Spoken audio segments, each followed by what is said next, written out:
Hello everyone, welcome to EduNook and this is part 2 of chapter tissues class 9th biology। और आज की video में हम cover करेंगे एनिमल टिश्यूज। और एनिमल टिश्यूज प्लांट टिश्यूज से भी बहुत इजी है और बहुत जल्दी कवर हो जाएगा। So let us quickly start. तो एनिमल टिश्यूज में हम basically 4 types of tissues cover करेंगे। एपिथेलियल टिश्यू, ठीक है, ये आपको पता होना चाहिए। अगर ब्रॉडली भी पूछ लिया जाए तो epithelial tissue first type of tissue जो हम कवर करेंगे। कनेक्टिव टिश्यू, बहुत सारी ऐसी चीजें हैं हमारी बॉडी में जो एक दूसरे के साथ कनेक्शन मांगती है ना, तो कनेक्टिव टिश्यू। फिर आता है मस्कुलर टिश्यू, मसल की वैल्यू तो हम सबको पता है भाई, muscle means movement.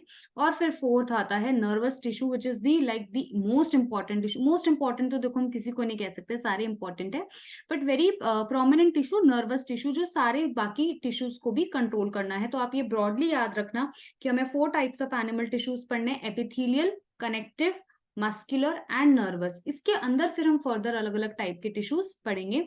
So let us start with epithelial tissue. सबसे पहली बात तो एपिथेलियल को कंफ्यूज मत करना एपिडर्मल के साथ। एपिडर्मल कहाँ पढ़ा था? अब याद करो, एपिडर्मल पढ़ा था प्लांट टिश्यूज में, ठीक है। तो एपिडर्मल प्रोटेक्टिव टिश्यू था प्लांट्स के केस में, लेकिन एपिथेलियल प्रोटेक्टिव टिश्यू है एनिमल्स के केस में, ठीक है। थोड़ा सा स्पेलिंग का फर्क है, एपिथेलियल है दोनों ही प्रोटेक्टिंग टिश्यू, ठीक है। तो एपिथेलियल टिश्यू भी हमारा प्रोटेक्टिव टिश्यू ही है, लेकिन एनिमल्स का प्रोटेक्टिव टिश्यू है। और प्रोटेक्टिव है दैट मीन्स कवरिंग या लाइनिंग बनाता है बहुत सारे, मतलब हमारी बॉडी की आउटर कवरिंग भी, जितनी हमारी स्किन है वो भी एपिथेलियल टिश्यू है। और यहाँ तक कि हमारी बॉडी का कोई इंटरनल ऑर्गन जो होता है उसकी भी जो लाइनिंग बनती है वो भी एपिथेलियल टिश्यू की होती है।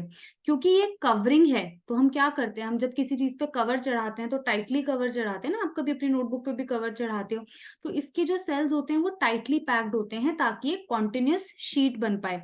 देखो अगर मतलब समझोगे तो इसकी कैरेक्टरिस्टिक्स आपको रटने की जरूरत नहीं पड़ेगी, है ना। एंड हाँ, आपको कल वाला फॉर्मुलेशन याद होगा जब मैंने प्लांट टिश्यूज पढ़ाया था, मैंने बताया था आपको हमेशा कोई भी टिश्यू पढ़ते हुए किन 4 चीजों का ध्यान रखना है। स्ट्रक्चर, स्ट्रक्चर में आ गई कैरेक्टरिस्टिक्स, लोकेशन कहाँ पे वो प्रेजेंट है, फंक्शन वो क्या क्या चीजें परफॉर्म कर रहा है बॉडी में, एंड फोर्थ इज डायग्राम। तो ये कैरेक्टरिस्टिक्स हैं कि एपिथेलियल टिश्यू के जो सेल्स होते हैं वो बहुत टाइटली पैक्ड होते हैं। और इनके अमाउंट में थोड़ा थोड़ा बीच में सीमेंटिंग मटेरियल भी होता है। अब ये सीमेंट हमारी बॉडी में कहाँ से आ गया, ये बोलने वाली बात है। सीमेंटिंग मटेरियल ये एक्चुअली प्रोटीन्स होते हैं, कनेक्टिंग प्रोटीन्स जो इन सेल्स को आपस में जोड़ कर रखते हैं, ठीक है। और ये टिश्यूज जो होते हैं वो परमिएबल होते हैं। परमिएबल मतलब अगर आपको प्लांट्स के केस में याद हो तो एपिडर्मल टिश्यू परमिएबल नहीं था, बल्कि लीफ के एपिडर्मिस के ऊपर क्यूटिन था, है ना, जो वाटर रेजिस्टेंट था। वैक्सी लेयर थी, वाटर रेजिस्टेंट थी। बार्क के ऊपर भी सुबेरिन था जो वाटर और गैस रेजिस्टेंट था। लेकिन हमारे साथ ऐसा नहीं होता, हमारी स्किन तो ब्रीथ करती है, स्वेट आता है हमारी स्किन से, है ना। We apply lots of moisturiser जो हमारी स्किन के अंदर जाता है, ऐसे आपको याद रहेगा। तो एपिथेलियल टिश्यू परमिएबल होता है। परमिएबल होता है that means it plays a great role in exchange of material among various organs. बहुत सारा मटीरियल का एक्सचेंज होता है। मटीरियल यहाँ पे क्या हो सकता है, गैसेस हो सकती हैं, ये मटेरियल वाटर हो सकता है, ये मटेरियल आयंस हो सकते हैं, ये मटेरियल सॉल्ट्स हो सकता है, ठीक है। And it also play an important role in osmoregulation. Osmo का मतलब वाटर, ठीक है। तो वाटर का भी जो एक्सचेंज होता है उसमें इसका एक बहुत इंपॉर्टेंट रोल होता है। अब अगर हमें इन जनरल आपसे अगर पूछ लें 3 मार्क्स में एपिथेलियल टिश्यू का फंक्शन पूछ लें तो आप क्या बोल सकते हो कि वो इनर लाइनिंग बना रहा है। तो ये तो बहुत ऑब्वियस सी बात है ना कि प्रोटेक्ट कर रहा होगा किसी भी चीज की। अगर आउटर कवरिंग और इनर लाइनिंग, देख रहे हो ऑपोजिट है, आउटर कवरिंग और इनर लाइनिंग बना रहा है तो क्या कर रहा है, प्रोटेक्ट कर रहा है ऑर्गन्स को, ठीक है। Help in absorption of water and nutrients, हमारी बॉडी में वाटर की इंटेस्टाइन है, स्टमक है, सबकी इनर लाइनिंग में एपिथेलियल टिश्यू है। तो it helps in absorption of water and nutrient, it helps in elimination of waste product. इसका तो सबसे बढ़िया एग्जांपल स्वेट है। हमारी बॉडी से कितना सारा स्वेट एलिमिनेट होता है। तो जब स्वेट निकलता है तो क्या निकल रहा है बॉडी से, वाटर एंड सॉल्ट्स, है ना। क्या निकलता है, वाटर और सॉल्ट ही तो निकलता है स्वेट में से। तो elimination of waste product. Some epithelial tissues perform secretory function. इसका सबसे अच्छा एग्जांपल सलाइवा है। हमारे माउथ के अंदर जो सलाइवरी ग्लैंड्स होते हैं वो सलाइवा सिक्रीट करते हैं, है ना। तो सिक्रीटरी फंक्शन भी होता है। तो ये इन जनरल एपिथेलियल टिश्यूज के कुछ फंक्शंस हैं जो आप लिख सकते हो। Now these are the 4 types of epithelial tissues जो कि बहुत इंपॉर्टेंट है, ठीक है, ये बहुत इंपॉर्टेंट है, मतलब कि ये केस स्टडी क्वेश्चन में आ सकते हैं, ये आइडेंटिफाई करने के लिए आ सकते हैं, 4 marker, 3 marker, function, structure, location, मतलब सुपर इंपॉर्टेंट, कैसे भी आ सकता है। फटाफट से स्टार्ट करते हैं। First type is squamous epithelium. Squamous का मतलब ही होता है फ्लैट। जैसे ही आप वर्ड स्क्वामस देखते हो, स्क्वैमस का मतलब होता है फ्लैट। तो इसके सेल्स जो होते हैं वो बहुत थिन होते हैं, फ्लैट होते हैं, बस टाइल की तरह, जैसे फ्लोर पे टाइल्स लगी होती है। अगर आप डायग्राम देखोगे तो ऐसा लग रहा है कि फ्लोर के ऊपर टाइल्स लगी हुई हैं, ठीक है। और ये जो आपको ब्लू लेयर दिख रही है, ये वही हमारा सीमेंटिंग मटेरियल है, ठीक है। एक बेसमेंट मेम्ब्रेन तो चाहिए ना। आप जब ब्रिक्स भी रखते हो तो क्या करते हो, आप एक सीमेंट की लेयर लगाते हो और उसके ऊपर ब्रिक्स रखते हो, है ना। तो ऐसे ही ये सेल्स थिन हैं, ये फ्लैट हैं, they are just like tiles on the floor. और इनकी एक खास कैरेक्टरिस्टिक क्या है कि इनका जो न्यूक्लियस है वो सेंटर में है ना। आप ये देख सकते हो, इसका जो न्यूक्लियस है वो सेंटर में है। तो इतनी कैरेक्टरिस्टिक बहुत है, बहुत ज्यादा नहीं पूछते एग्जाम में। सेल्स फ्लैट हैं, थिन है, टाइल्स लाइक फ्लोर पे की फॉर्म में प्रेजेंट होते हैं, न्यूक्लियस सेंटर में होता है। लोकेशन कहाँ कहाँ प्रेजेंट है, ईसोफेगस, ईसोफेगस यानी फूड पाइप, हमारी फूड पाइप में प्रेजेंट है। इनर लाइनिंग ऑफ माउथ में प्रेजेंट है, जो हमारी ब्लड वेसल्स हो गई, कैपिलरीज हो गई, एल्वेलाई ऑफ लंग्स हो गया। देखो क्वेश्चन उल्टा भी आ सकता है, ये भी पूछा जा सकता है कि which tissue is present in blood vessels, या which tissue is present in capillary. Capillary भी क्या है, ब्लड वेसल। तो आपको पता होना चाहिए स्क्वामस एपिथेलियल, बेसिकली जहाँ पे बहुत हमें पतली लेयर चाहिए होती है ना, बहुत थिन लेयर चाहिए होती है, वहां स्क्वामस एपिथेलियल प्रेजेंट होता है, ठीक है। ये मैं थोड़ा सा वीडियो को शॉर्ट कर देते हैं। आई थिंक टेबल हमारी छिप गई है यहाँ पे। हाँ जी। सो जहाँ पे हमें बहुत एक्सचेंज वाला फंक्शन चाहिए होता है ना, कि एक्सचेंज हो सके आपस में, बहुत थिन लेयर चाहिए होती है, वहां पे हमारा जो स्क्वामस है वो प्रेजेंट होता है। तो इसका फंक्शन क्या हो गया, इसका फंक्शन हो गया एक तो प्रोटेक्शन, और दूसरा मेन फंक्शन हो गया exchange of gases in lungs. भाई एल्वेलाई में प्रेजेंट है तो एक्सचेंज ऑफ गैसेज हो गया, है ना। Material between cells and blood, तो ब्लड में क्या एक्सचेंज होता है, ऑक्सीजन का एक्सचेंज होता है। थिन लेयर है, पतली लेयर है, तो इजी एक्सचेंज हो सकता है ना। तो आप फंक्शन याद रखना, पहला फंक्शन प्रोटेक्शन, दूसरा function exchange of material. Second हमारा आता है क्यूबॉइडल एपिथेलियम। नाम से ही पता लग रहा है क्यूब जैसा है, देखो कितना इजी है, फ्लैट लेयर बनाई है, उसके ऊपर क्यूब्स रख दिए हैं, तो cells are cube in shape. इसमें तो आपको कुछ याद ही नहीं करना कैरेक्टरिस्टिक में, क्यूबॉइडल एपिथेलियम की क्या कैरेक्टरिस्टिक है, वही क्यूब जैसे सेल्स हैं। हाँ, न्यूक्लियस की पोजीशन याद रखना, न्यूक्लियस कहाँ है, सेंटर में है। कहाँ कहाँ प्रेजेंट होते हैं ये, किडनी ट्यूब्यूल्स, सलाइवरी ग्लैंड्स, ठीक है। ये देखो लोकेशन हम एंडलेसली नहीं याद कर सकते हैं, लेकिन जो लोकेशन हमारी एनसीईआरटी में लिखी है वो आपको याद करनी पड़ेगी। तो किडनी जहाँ पे कुछ सिक्रीशन का फंक्शन हो, बेसिकली कुछ सिक्रीट हो रहा हो, कोई हार्मोन सिक्रीट हो रहे हो, कोई एंजाइम सिक्रीट हो रहा हो, वहां पे ये प्रेजेंट होते हैं। तो kidney tubule and salivary glands is a very good example. Location का फंक्शन क्या है, मैकेनिकल सपोर्ट दे रहे हैं, थोड़े बड़े सेल होगा ना क्यूब शेप, तो मैकेनिकल सपोर्ट दे रहे हैं। एंड दूसरा सिक्रीटरी फंक्शन है, आप सिंपल सिर्फ ये भी लिख सकते हो कि क्या फंक्शन है, सिक्रीटरी फंक्शन है।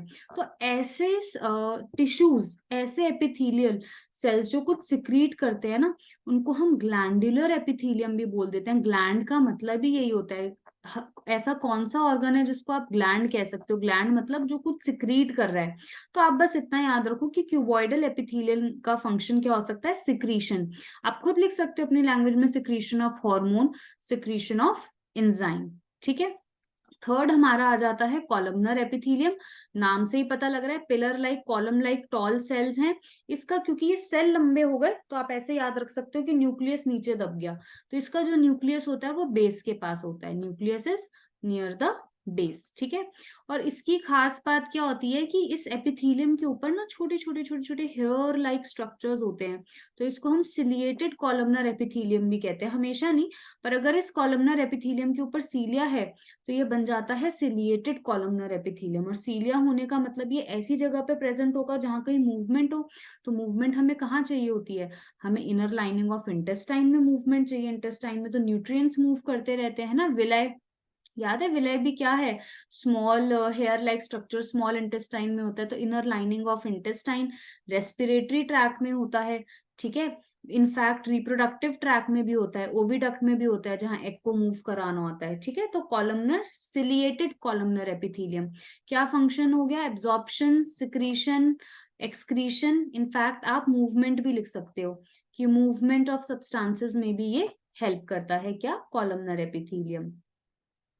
फोर्थ हमारा आता है स्ट्राइटेड स्क्वैमस एपिथेलियम, या फिर हम इसको स्ट्रैटिफाइड भी बोलते हैं, स्ट्रैटिफाइड स्क्वैमस एपिथेलियम। एक के ऊपर एक के ऊपर एक के ऊपर एक लेयर है। बहुत सारे स्क्वैमस एपिथेलियम को मान लो हमने एक के ऊपर अरेंज कर दिया। तो हमें मोटी लेयर कब चाहिए होती है?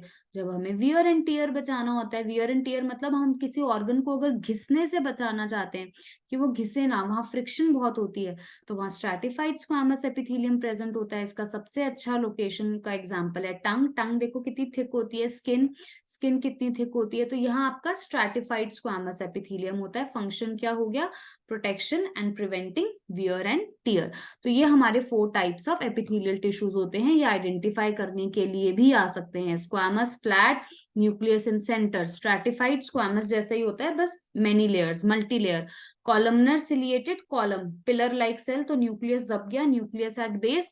Cuboidal, cube like cell, nucleus in centre. तो ये 4 टाइप्स ऑफ एपिथेलियम टिश्यू बहुत इंपॉर्टेंट है। इनका स्ट्रक्चर, लोकेशन, फंक्शन, डायग्राम चारों आपको आना चाहिए।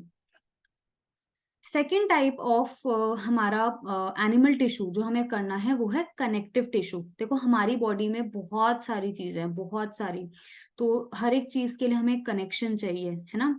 हमें 2 ऑर्गन्स को कनेक्ट करना है। हमने खाना खाया माउथ से, लेकिन हमारी जो फूड है वो ब्रेक डाउन होगा स्टमक में, वहां से वो एब्जॉर्ब होगा इंटेस्टाइन में, इंटेस्टाइन से वो ट्रैवल करेगा ब्लड में। ब्लड हमारे बॉडी के हर एक पार्ट को चाहिए, from head to the tip of our toe. तो कनेक्शन इज वेरी इंपॉर्टेंट। तो कनेक्टिव टिश्यू हमारे अलग अलग बॉडी ऑर्गन्स को कनेक्ट भी करता है और एंकर भी करता है, मतलब ग्राउंड बॉडी से जोड़कर भी रखता है। तो बेसिकली इस टिश्यू का काम हो गया बाइंडिंग, सपोर्टिंग एंड पैकेजिंग, है ना। एंड ये जो कनेक्टिव टिश्यू होता है ये एक बेसिकली जैसे जेली नहीं, ये एक मैट्रिक्स में डूबा हुआ है, एक मैट्रिक्स है, एक जेली है। इसको आप बिल्कुल ऐसे इमेजिन कर सकते हो जैसे जैसे फॉर एग्जाम्पल की खीर है, और खीर के अंदर हमने बहुत सारे ड्राई फ्रूट्स डाले हुए हैं ना, या पुडिंग के अंदर बहुत सारे ड्राई फ्रूट्स हैं। तो एक उसका जो आपका मिक्सचर होता है मेन, है ना, मैट्रिक्स, वो जेली जैसा हो सकता है, वो बिल्कुल फ्लूइड हो सकता है, लिक्विड जैसा, या वो बहुत हार्ड हो सकता है, रिजिड हो सकता है। ठीक है, और उसके अंदर जो मैं ये ड्राई फ्रूट्स की बात कर रही हूँ, ये आपके सेल्स होते हैं, ये बोन के सेल्स हो सकते हैं, ये मसल के सेल्स हो सकते हैं, ये फैट के सेल्स हो सकते हैं। ठीक है, लेकिन इनका जो एक मैट्रिक्स है जिसके अंदर ये डूबे हुए हैं, ये मैट्रिक्स कैसा भी हो सकता है, जेली जैसा, फ्लूइड जैसा, या रिजिड। ठीक है, तो ये हमारे 5 टाइप्स ऑफ कनेक्टिव टिश्यू हैं जो हमें पढ़ने हैं। Dense connective tissue, adipose, areolar, compact जिसमें बोन आ जाता है, एंड ब्लड। इसमें से आप याद रखना, ब्लड हमारा ओनली फ्लूइड कनेक्टिव टिश्यू है। ये 1 मार्क में ये क्वेश्चन आ सकता है ना, ब्लड हमारा ओनली, वैसे तो एक और होता है लिम्फ, बट हमें वो पढ़ना नहीं है। Blood is the only fluid connective tissue, है ना। तो सबसे पहले स्टार्ट करते हैं बोन से। बोन का मैट्रिक्स बहुत हार्ड होता है, हड्डी तो हार्ड ही होती है, हमें पता है ना। It forms the framework, framework यानी कि ढांचा, ये हमारी बॉडी का एक ढांचा है। सबसे पहले आप कोई चीज बनाते हो तो उसका मॉडल बनाते हो, तो हमारी पूरी बॉडी का फ्रेमवर्क जो होता है वो बोन होता है। ये मसल को भी एंकर करता है और हमारे मेन ऑर्गन को सपोर्ट करता है। आप खुद ही देख लो, स्कल, स्कल बोन से बना होता है, किसको प्रोटेक्ट कर रहा है? ब्रेन को प्रोटेक्ट कर रहा है। फिर हमारे पास क्या है? रिबकेज, रिबकेज भी बोनी है, किसको प्रोटेक्ट कर रहा है? रिबकेज तो हार्ट को प्रोटेक्ट कर रहा है, लंग्स को प्रोटेक्ट कर रहा है।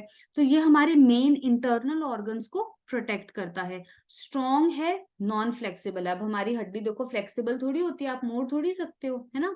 तो स्ट्रॉन्ग होता है, नॉन फ्लेक्सिबल होता है, और एक बहुत हार्ड मैट्रिक्स, इसका मैट्रिक्स हार्ड होता है। और किन 2 मिनरल से बना होता है? कैल्शियम एंड फॉस्फोरस, याद रखना, कैल्शियम फॉस्फेट भी बोलते हैं। कैल्शियम एंड फॉस्फोरस का ये मैट्रिक्स होता है। अगेन वेरी इंपॉर्टेंट, एमसीक्यू में आपसे पूछा जा सकता है कि बोन्स का जो मैट्रिक्स होता है उसमें कौन से मिनरल्स पाए जाते हैं? उसमें कैल्शियम पाया जाता है और उसमें फॉस्फोरस पाया जाता है। मैट्रिक्स हार्ड होता है, स्ट्रॉन्ग, नॉन फ्लेक्सिबल। डन, इतना ही काफी है, इतना ही करना है बोन में। Next is blood, fluid connective tissue है। ठीक है। ब्लड मतलब ब्लड को ऐसे इमेजिन कर लो कि जैसे it's like blood is actually plasma. Blood का मतलब होता है प्लाज्मा प्लस ब्लड सेल्स। ठीक है, तो plasma is all the liquid part. आप अब अगर यहाँ देखोगे, आपको परसेंटेज नहीं याद करनी, एनसीईआरटी आपको 9th स्टैंडर्ड में परसेंटेज याद करने के लिए नहीं बोलता, लेकिन हमारे ब्लड का ज्यादातर हिस्सा प्लाज्मा होता है। प्लाज्मा एक फ्लूइड है और ऐसा लगता है जैसे उसके अंदर सारे ब्लड सेल्स तैर रहे हैं। ठीक है, 3 तरीके के ब्लड सेल्स होते हैं हमारे पास, आरबीसीज रेड ब्लड सेल्स, डब्ल्यूबीसीज white blood cells and platelets. ठीक है, आरबीसी का मेन फंक्शन क्या होता है, हीमोग्लोबिन होता है इसके अंदर जो ऑक्सीजन ट्रांसपोर्ट करता है। डब्ल्यूबीसी तो WWE जैसा लग रहा है, फाइटिंग, तो ये इन्फेक्शन से फाइट करता है हमारी बॉडी। इसमें इन्फेक्शंस जो हमारी बॉडी में कोई एंटीजन, कोई बैक्टीरिया एंटर कर जाता है, कोई वायरस एंटर कर जाता है, तो उसके अगेंस्ट बेसिकली इम्यूनिटी प्रोवाइड करता है। और प्लेटलेट्स क्या होते हैं, platelets helps in clotting of blood. अगर हमें कभी कोई इंजरी हो जाती है तो क्लॉटिंग ऑफ ब्लड में हमें प्लेटलेट्स हेल्प करता है। ठीक है, प्लाज्मा पार्ट जो है, प्लाज्मा पार्ट में कुछ प्रोटीन्स होते हैं, कुछ सॉल्ट्स होते हैं, सोडियम पोटेशियम, हॉर्मोन्स होते हैं, एंटीबॉडीज होती हैं। ठीक है, लेकिन ये ध्यान रखना, जो येलोइश पार्ट ऑफ ब्लड होता है ना, वो प्लाज्मा होता है, मेजरली प्लाज्मा होता है। प्लाज्मा के अंदर ब्लड सेल्स हैं। फिर ब्लड रेड कलर का क्यों दिखता है, ब्लड रेड कलर का दिखता है आरबीसी की वजह से, क्योंकि आरबीसी के अंदर एक पिगमेंट होती है जिसको हम हीमोग्लोबिन भी कहते हैं ना। टेस्ट कराते हो ना आप हीमोग्लोबिन, तो वो इतना गाढ़ा होता है, इतना रेड कलर का होता है कि वो पूरे ब्लड को एक रेड अपीयरेंस दे देता है। ठीक है, अगर हमें फंक्शन ऑफ ब्लड लिखने के लिए आ जाए तो आप सिंपल 1 लाइन में लिख सकते हो कि ब्लड क्या क्या ट्रांसपोर्ट कर रहा है, गैसेस, डाइजेस्टेड फूड यानी nutrients, hormones, waste material to different parts of body. बहुत डिटेल में ब्लड नहीं आएगा, ब्लड का फंक्शन आ सकता है, ब्लड क्या क्या कर रहा है, ट्रांसपोर्टेशन का काम कर रहा है, सब कुछ तो ब्लड ट्रांसपोर्ट कर रहा है बॉडी में, oxygen, CO2, digested nutrients, hormones and waste material. Next connective tissue is ligaments and tendons. ये किसको कनेक्ट करते हैं, ये बोन और मसल वाले कनेक्टिव टिश्यू हैं। तो लिगामेंट ऐसा टिश्यू है जो 2 बोन्स को कनेक्ट करता है। देखो हमारी बॉडी में 206 बोन्स हैं और सारी बोन्स अलग अलग नहीं है, all these bones are connected to each other, है ना। तो ये जो सारी बोन्स हैं they are connected to each other. तो कैसे कनेक्ट हैं, ये एक फाइब्रस टिश्यू से कनेक्टेड हैं जिसको लिगामेंट कहते हैं। बीबी याद रखना, ligament bone to bone, confuse मत होना। इलास्टिक होता है, ठीक है। देखो इसका इलास्टिक होना जरूरी है, क्योंकि सपोज यहाँ पे अगर लिगामेंट, सपोज इस फिंगर के बीच में लिगामेंट प्रेजेंट है, तभी तो मैं 2 बोन्स को मूव कर पा रही हूँ ना, क्योंकि ये लिगामेंट इलास्टिक है और इसकी एक कंसिडरेबल अच्छी खासी स्ट्रेंथ होती है। ठीक है, वहीं हमारे पास मसल और बोन को जो कनेक्ट करता है वो टेंडन होता है। ठीक है, तो प्लीज लिगामेंट और टेंडन में कंफ्यूज मत होना। Ligament bone to bone, 2 bones को कनेक्ट कर रहा है, और टेंडन जो है वो मसल और बोन को कनेक्ट करता है, कि जो एक बोन होती है उसके ऊपर ऐसे मसल जो होती है वो कनेक्टेड होती है। ठीक है, ये जो होता है बहुत इलास्टिक नहीं होता, लेकिन इसकी स्ट्रेंथ बहुत ज्यादा होती है, it is very strong. Muscle को आप आसानी से बोन के ऊपर से हटा नहीं सकते, है ना। अगर किसी को फ्रैक्चर हो जाता है तो उस केस में हमारी लिगामेंट ब्रेक होती है 2 बोन्स के बीच में, है ना। तो याद रखना, ligament bone to bone, elastic but so strength, ठीक है, considerable strength. But tendon muscle to bone and less elastic but great strength, it is very very strong. ये एग्जाम में यूजुअली डिफरेंस के फॉर्म में पूछा जाता है। इस चैप्टर से डिफरेंसेस बहुत आते हैं, बोन मसल के बीच में डिफरेंस आता है, ब्लड बोन के बीच में आ जाएगा, लिगामेंट टेंडन के बीच में आ जाएगा। देखो ये बहुत प्यारी पिक्चर है जो आपको बता रही है कि ये सारा जो आपको ये व्हाइट व्हाइट पार्ट दिख रहा है, ऑल दीज आर लिगामेंट्स। आप देख रहे हो कैसे 2 बोन्स को इन लिगामेंट्स ने ज्वाइन किया हुआ है। ऐसे ही जो आप यहाँ पर देख रहे हो ये white part, this is all tendon. इस टेंडन ने क्या किया हुआ है, देखो बोन नहीं मूव कर सकती, मसल कॉन्ट्रैक्ट करती है, मसल बनी है कॉन्ट्रैक्टाइल प्रोटीन से, आगे हम पढ़ेंगे। तो जब वो मसल कॉन्ट्रैक्ट करती है तब बोन खिंचती है और फिर मूवमेंट होती है। तो it is actually muscle which is causing movement. Muscle pull होती है तो मूवमेंट होती है, बोन थोड़ी मूव कर सकती है, बोन तो हार्ड है, बोन कैन नॉट कॉन्ट्रैक्ट। आप पढ़ते हो ना कॉन्ट्रैक्शन एंड रिलैक्सेशन, तो वो किसका होता है, वो मसल्स का होता है ना। तो मसल्स का बोन से जुड़े रहना बहुत जरूरी है, मसल मूव करेगी तो बोन मूव होगी। ठीक है, तो मसल और बोन को कौन कनेक्ट कर रहा है, टेंडन। नेक्स्ट हमारा कनेक्टिव टिश्यू आता है cartilage. Cartilage is a soft tissue. तो जैसे ये हमारा टिप ऑफ नोज हो गया, ये कार्टिलेज होता है। ये जो हमारा आउटर ईयर होता है जिसको हम पिना कहते हैं, ये कार्टिलेज होता है। ये किससे बना होता है? इसका मैट्रिक्स बना होता है प्रोटीन और शुगर से। शुगर ही फ्लेक्सिबल होती है ना, शुगर चाशनी फ्लेक्सिबल होती है, ऐसे याद रहेगा। तो टिप हो गया, लैरिंग्स यहाँ पे हमारा वॉइस बॉक्स होता है, वहां पर कार्टिलेज होता है। तो आप इनकी लोकेशन याद रखना। ये बेसिकली बोन के सरफेस को स्मूथ कर देता है टू रिड्यूस फ्रिक्शन, ताकि फ्रिक्शन कम हो जाए। तो ये बोन के सरफेसेस पे प्रेजेंट होता है। जैसे देखो यहाँ प्रेजेंट है कार्टिलेज, तो कहाँ हो गया? नोज, ईयर, ट्रैकिया, लेरिंग्स, यहाँ सब हमारा कार्टिलेज प्रेजेंट होता है। किसका बना होता है? Protein and sugar. Next tissue is areolar tissue. Air beach, air कहाँ होती है? बीच बीच में फंस जाती है, तो ये टिश्यू भी बीच बीच में प्रेजेंट होता है। तो between skin and muscles, around blood vessels, around nerves, है ना। तो ये खाली जगह में प्रेजेंट होता है। It's a filler tissue. क्या है ये? फिलर टिश्यू है। फिलर टिश्यू कैसे है? क्योंकि आप देखो कि जैसे कोई बैग है खाली, अब जब आप ऑनलाइन कोई बैग ऑर्डर करते हो या कोई भी बैग होता है, तो उसके अंदर न्यूज़पेपर स्टफ होता है। क्यों? ताकि वो पिचक ना जाए, है ना। जैसे हमने प्लांट टिश्यूज में पैरेन्काइमा भी पढ़ा था, ऐसे ही हमारी बॉडी में इंटरनल ऑर्गन्स के बीच में स्पेस होती है।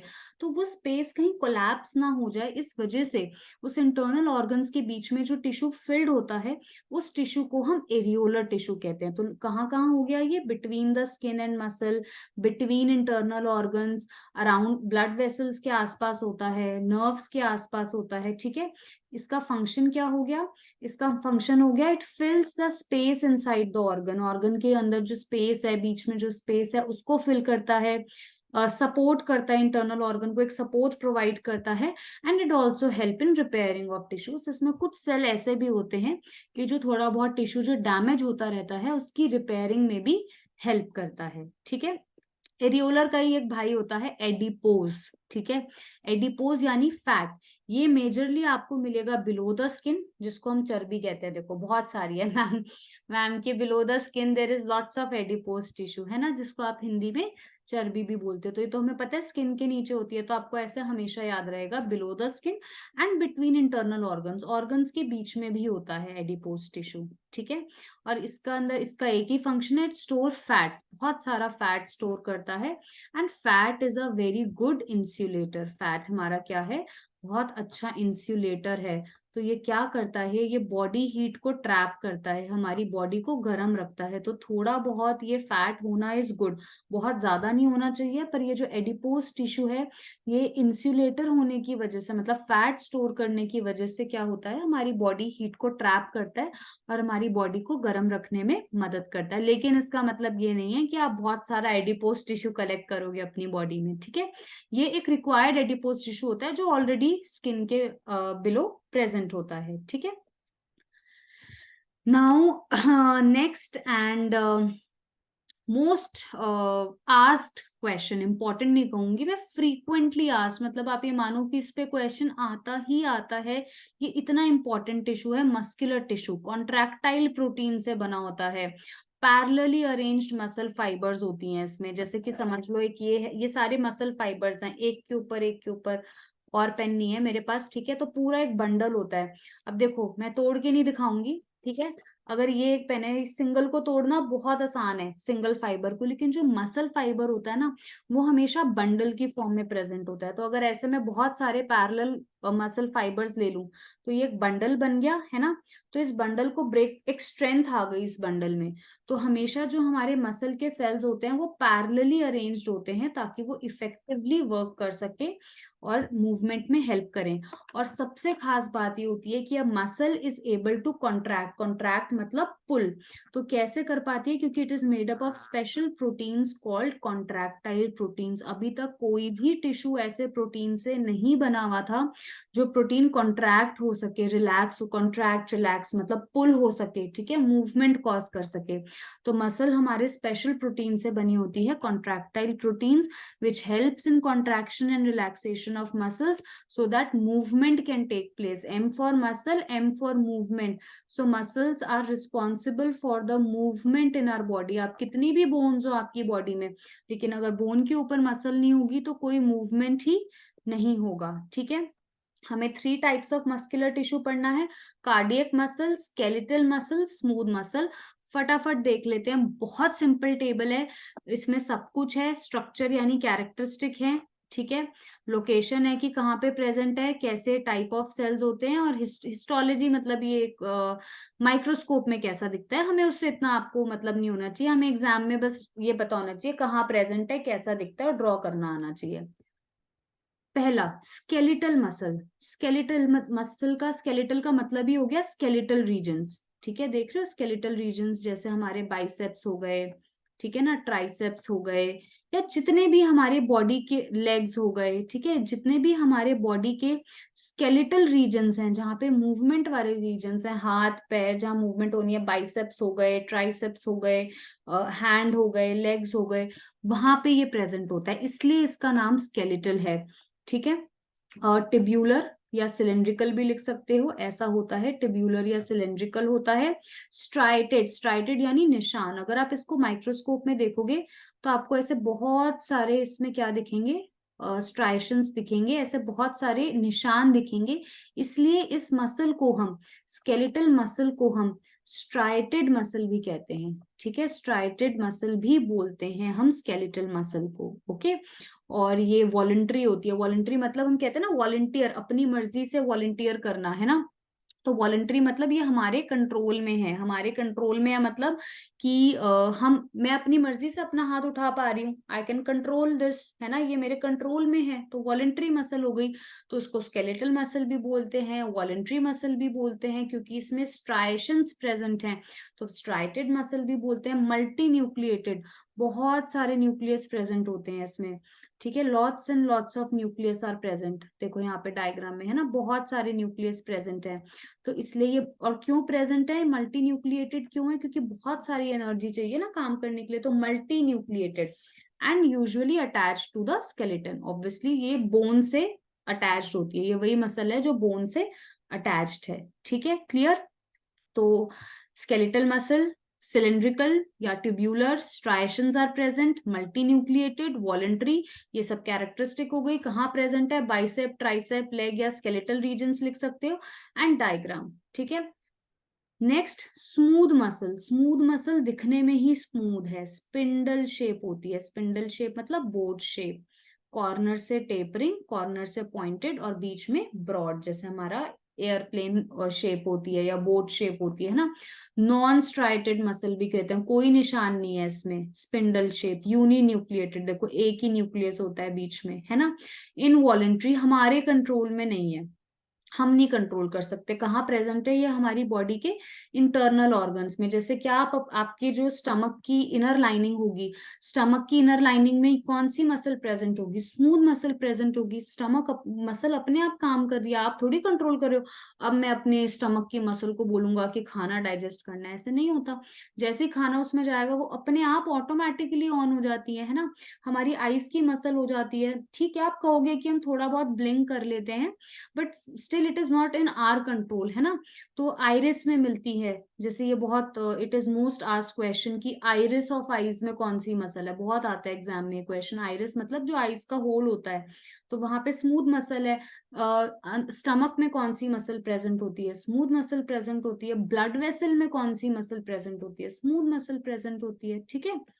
क्या फंक्शन हो गया, इसका फंक्शन हो गया protection and movement and functions of internal organs, ठीक है, movement of the walls of internal organs.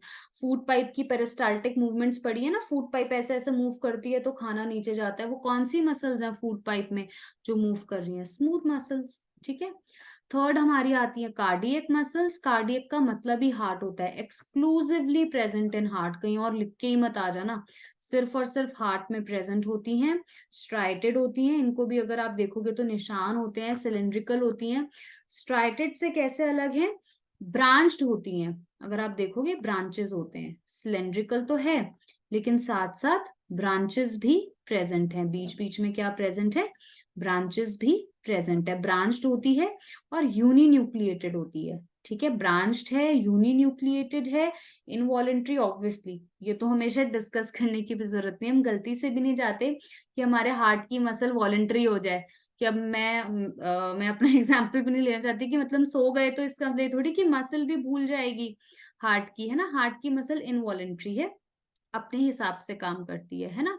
तो ये कहाँ प्रेजेंट होती है? Exclusively in heart. स्ट्राइटेड है, इनवॉलेंट्री है, ब्रांच्ड है, यूनिन्यूक्लिएटेड है, present in the muscles of the heart.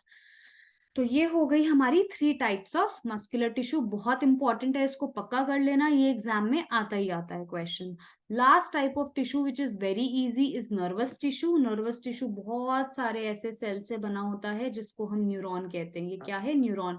देख रहे हो कितने सारे ब्रांचेस। और ब्रांचेस क्यों चाहिए हमें? ब्रांचेस इसलिए चाहिए क्योंकि हमें कनेक्शन चाहिए। कनेक्शन क्यों चाहिए? क्योंकि अब मेरे ब्रेन ने मैसेज किया कि आपको ये हाईलाइटर उठाना है, तो मैंने ये हाईलाइटर उठा लिया, ठीक है।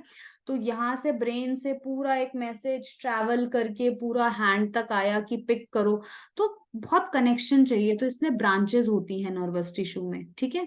तो ये हमारा न्यूरॉन होता है। इसको आप बहुत डिटेल में नहीं पढ़ना, लेकिन हाँ इसका डायग्राम ड्रॉ करने के लिए आ जाता है कभी कभी, ठीक है। तो न्यूरॉन हमें ड्रॉ करना आना चाहिए। इसके लिए मैं एक अलग वीडियो डालूंगी कि कैसे आप शॉर्ट में न्यूरॉन ड्रॉ कर सकते हो, ठीक है। तो आप इतना ध्यान रखना कि ये वाली जो ब्रांचेस हैं इनको हम डेंड्राइट्स कहते हैं। और ये हमेशा हमारा जो मैसेज होता है, कोई भी मैसेज जो आ रहा है, उस मैसेज को ये रिसीव करती हैं। और मैसेज का मतलब, मैसेज किस फॉर्म में आता है? Electrical impulse. यहाँ पे मैसेज हमारा किस फॉर्म में आ रहा है? Electrical impulse. तो ये हमेशा मैसेज रिसीव, डेंड्राइट दे दो, डी मतलब डेंड्राइट दे दो, मतलब मैसेज दे दो, ये मैसेज रिसीव करेगी। मैसेज रिसीव करने के बाद उस मैसेज को आगे तक ट्रांसपोर्ट करने का काम, एक्सन, आगे उस मैसेज को आगे ले जाने का काम किसका होता है? एक्सन का होता है। तो ज्यादा इसमें पूछा नहीं जाता, इसका फंक्शन ही पूछा जाता है। तो आप ये लिख सकते हो कि डेंड्राइट्स वो पार्ट है जो मैसेज या इलेक्ट्रिकल इम्पल्स रिसीव करता है, और एक्सॉन वो पार्ट है जो इलेक्ट्रिकल इम्पल्स को आगे लेकर जाता है ना। तो ये बहुत स्पेशलाइज सेल्स हैं। ये स्टिमुलस, स्टिमुलस मतलब कोई भी चेंज, ठीक है, कि मैंने कोई गर्म ऑब्जेक्ट पे टच किया तो दैट इज अ स्टिमुलस, है ना। तो ये कहाँ कहाँ प्रेजेंट होता है? ब्रेन में, हमारा स्पाइनल कॉर्ड में, नर्व्स में, हर जगह न्यूरॉन प्रेजेंट होता है, ठीक है। क्या क्या होता है न्यूरॉन में? Cell body, nucleus, axon. ये जो अगर मैं आपको पीछे वापस से डायग्राम दिखाऊं तो ये वाला जो पूरा स्टार शेप बॉडी है इसको हम सेल बॉडी कहते हैं, और ये वाला जो लॉन्ग पार्ट है इसको हम एक्सन कहते हैं, है ना। तो हमारा जो न्यूरॉन है it consist of cell body and axon, है ना। और ब्रांच्ड होता है, हाईली ब्रांच्ड। ब्रांच्ड क्यों? क्योंकि जगह जगह से मैसेजेस रिसीव करने हैं। तो बस आप याद रखना कि अगर आपसे कोई पूछ ले कि नर्वस टिश्यू का या न्यूरॉन्स का फंक्शन क्या है, तो आप ये लिखोगे, neurons receives messages or stimulus and help them to transfer message from one part of our body to another। वो एक जगह से दूसरी जगह मैसेज ट्रांसफर करने का काम करते हैं। तो that's all about animal tissues. और हमारी पूरी बॉडी में एक बड़ी अच्छी लाइन लिखी है, यहाँ पे एनसीईआरटी की लाइन है, ये मैंने नहीं लिखी है। The functional combination of nerve and muscle tissue is fundamental to most animals. हम इतने सुपीरियर क्यों हैं? क्योंकि हम अपनी मसल और अपने, हमारी बॉडी में जो सब कुछ चल रहा है ये सब जुगलबंदी है किसकी? नर्वस सिस्टम की और मस्कुलर सिस्टम की। मतलब दिमाग कंट्रोल कर रहा है हमारे हाथ पैर को, मसल को, है ना। तो नर्वस टिश्यू और मस्कुलर टिश्यू साथ में काम कर रहे हैं, और ये बहुत फंडामेंटल फीचर है एनिमल्स का जो उनको एक सुपीरियोरिटी दे रहे हैं, ठीक है। So that's all about animal tissues. मैं क्विकली जस्ट डिस्टर्ब कर रही हूँ। हमने 4 टाइप्स ऑफ एनिमल टिश्यूज करे, epithelial, connective, muscular, nervous. Epithelial में हमने 4 टाइप्स करे हैं, squamous, cuboidal, columnar, stratified. Connective tissue में हमने करा है bone, cartilage, tendon, areolar, adipose. फिर उसके बाद हमने मस्कुलर टिश्यू किया है जिसमें हमने 3 टाइप्स करे हैं, cardiac, skeletal, smooth and then nervous tissue. तो इतना ये 4 टाइप्स ऑफ एनिमल टिश्यूज आपके एग्जाम के लिए, एग्जाम पॉइंट ऑफ व्यू से बहुत इंपॉर्टेंट है। आई होप आपको इस वीडियो में समझ आया होगा। हम एक नेक्स्ट वीडियो कवर करेंगे जिसमें we will learn about how to draw diagrams in brief. Okay, I hope this video was informational.